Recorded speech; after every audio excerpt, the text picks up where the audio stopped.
Hi అండి, welcome to నేర్పురీస్ cooking and vlogs. Dream it creative with Ranjitha. మీరు first time నా ఛానల్ చూస్తున్నట్టయితే సబ్స్క్రైబ్ చేసుకోండి. రోజైతే నేను ఎండు చేపల కర్రీ అయితే చేశాను. ఎలా చేయాలో చూద్దాం రండి. కర్రీ కోసం అయితే నేను 3 మీడియం సైజ్ ఆనియన్స్ తీసుకున్నాను అండ్ ఒక 5 to 6 గ్రీన్ చిల్లీస్ అయితే తీసుకున్నాను.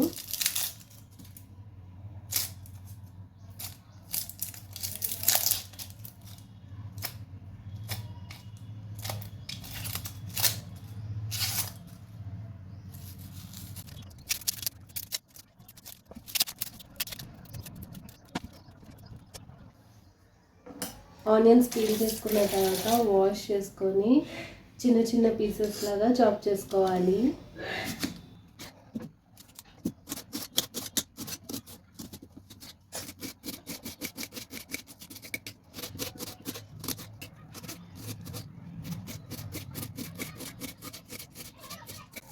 చూసారు కదా, ఆనియన్స్ అలా చిన్న పీసెస్గా చాప్ చేసుకున్న తర్వాత గ్రీన్ చిల్లీస్ కూడా కట్ చేసుకోవాలి.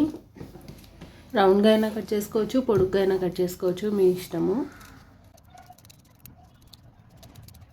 కట్ చేసుకున్న ఆనియన్స్ అండ్ గ్రీన్ చిల్లీ అయితే తీసి పక్కన పెట్టేసుకుని ఇప్పుడు ఒక బౌల్ తీసుకుని దాంట్లో ఒక లెమన్ సైజ్ చింతపండుని సోక్ చేసుకోవాలి, నానబెట్టుకోవాలి.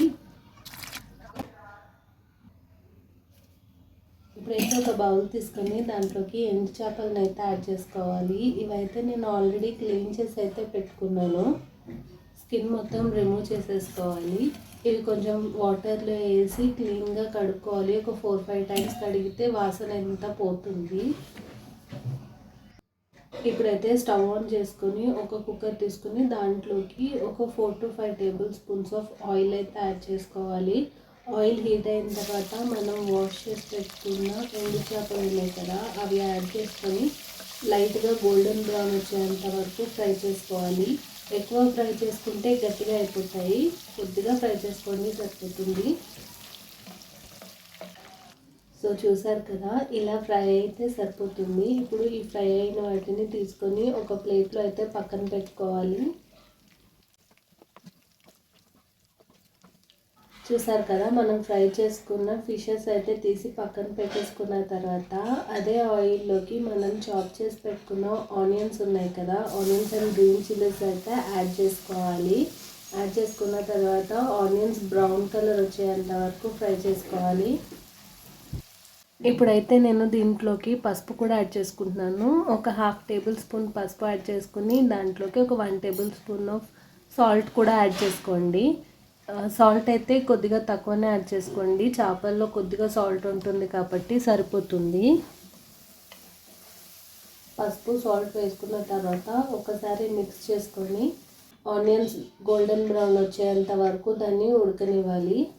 ఆనియన్స్ అయితే సాఫ్ట్ అయిపోవాలి, అప్పటి వరకు సిమ్లో పెట్టి ఉడికించుకోవాలి.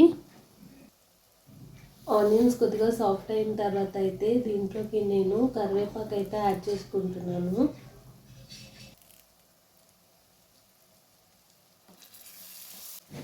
అండ్ ఇందులోకి కొద్దిగా కొత్తిమీర కూడా యాడ్ చేసుకుంటున్నాను.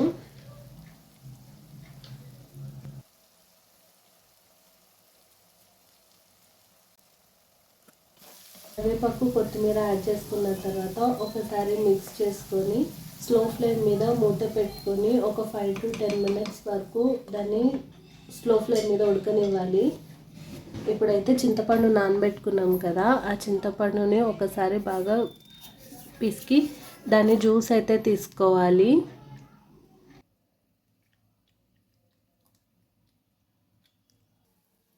ఈ లోపు అయితే ఆనియన్స్ కూడా సాఫ్ట్గా అయిపోయాయి. ఇప్పుడు ఒకసారి మిక్స్ చేసుకొని దీంట్లోకి ఒక 2 టేబుల్ స్పూన్స్ ఆఫ్ కారం అయితే యాడ్ చేసుకోవాలి. కారం అయితే ఒక 1/2 టేబుల్ స్పూన్ ఎక్కువ వేసుకోండి, ఎందుకంటే ఇందులో చింతపండు వేస్తాం కాబట్టి ఆ చింతపండు పులుసులోకి కారం కరెక్ట్గా సరిపోతుంది. కారం పచ్చివాసన పోయేంత వరకు ఒకసారి ఫ్రై చేసుకున్న తర్వాత ఇప్పుడైతే దీంట్లోకి మనం ఆల్రెడీ సోక్ చేసి పెట్టుకున్న చింతపండు ఉంది కదా, ఆ జ్యూస్ అయితే దీంట్లోకి యాడ్ చేసుకోవాలి. ఇప్పుడు దీంట్లోకి ఒక 1 కప్ ఆఫ్ వాటర్ కూడా యాడ్ చేసుకొని ఒకసారి మిక్స్ చేసుకొని సాల్ట్ సరిపోయిందా లేదా చూసుకొని మూత పెట్టేసి కాసేపు ఉడకనివ్వాలి. కాసేపు అయిన తర్వాత లిడ్ ఓపెన్ చేసుకుంటే మన కర్రీ అయితే బాయిల్ అవుతుంది కదా. ఈ స్టేజ్లో ఉన్నప్పుడు మనము ఫ్రై చేసి పెట్టుకున్న ఫిషెస్ ఏవైతే ఉన్నాయో అవి అయితే యాడ్ చేసుకోవాలి. ఒకసారి కలుపుకోండి, ఎక్కువ అయితే కలపకూడదు, కలిపితే చేపలు మొత్తం ఇరిగిపోతాయి. స్లోగా కలుపుకోవాలి.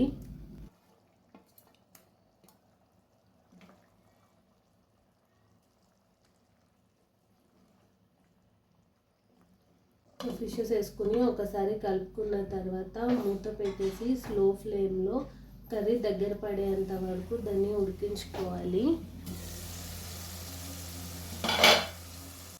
మధ్యలో ఒకసారి తీసుకొని ఒకసారి మిక్స్ చేసుకోవాలి, ఎక్కువైతే మిక్స్ చేయకండి. సో చూసారు కదా, మన కర్రీ అయితే దగ్గర పడిపోయింది. కర్రీ అయితే రెడీ అయిపోయింది. సో చూసారు కదా, కర్రీ అయితే రెడీ అయిపోయింది. ఈ కర్రీ వైట్ రైస్లోకి అయితే చాలా బాగుంటుంది. ఈ వీడియో మీకు నచ్చినట్టయితే లైక్ చేయండి, షేర్ చేయండి, కామెంట్ చేయండి. నెక్స్ట్ ఏ వీడియో చేయాలో కామెంట్ సెక్షన్లో చెప్పండి. Thank you for watching. Do subscribe for more videos.